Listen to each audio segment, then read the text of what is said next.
Middle east में Iran और Israel के बीच चल रही जंग अब और खतरनाक रूप लेती जा रही है। इसी बीच एक बार फिर क्लस्टर बम दुनिया भर में चर्चा का विषय बन चुका है। इजरायल का आरोप है कि हालिया मिसाइल हमलों में ईरान ने क्लस्टर बम वॉरेट का इस्तेमाल किया है। रिपोर्ट्स के मुताबिक ईरान की रिवोल्यूशनरी गार्ड ने ऑपरेशन के तहत 300 बैलिस्टिक मिसाइल दागी हैं।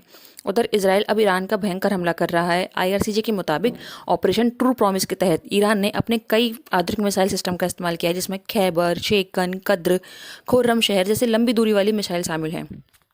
लेकिन सवाल यह है कि क्लस्टर बम क्या होता है। क्लस्टर बम एक ऐसा हथियार होता है जो हवा में फटकर दर्जनों या सैकड़ों छोटे छोटे बमों में टूट जाता है।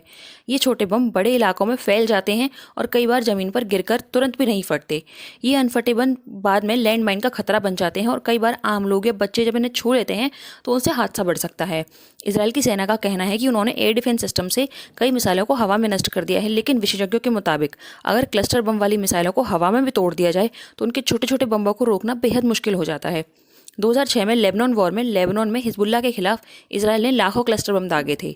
इनमें से हजारों बम उस समय नहीं फटे, युद्ध खत्म होने के बाद भी कई साल तक फटते रहे और जान लेते रहे। इसी वजह से दुनिया के 120 से ज़्यादा देशों ने क्लस्टर म्यूनिशन पर प्रतिबंध लगाने के लिए एक समझौते पर साइन किया। लेकिन दिक्कत यह है कि इसराइल, अमेरिका और ईरान तीनों ही इस समझौते का हिस्सा नहीं हैं। विशेषज्ञों का कहना है कि अगर मिडिल ईस्ट में इस युद्ध के ऐसे ही हथियारों का इस्तेमाल बढ़ता रहा तो इसका सबसे बड़ा खतरा आम नागरिकों को ही झेलना पड़ेगा।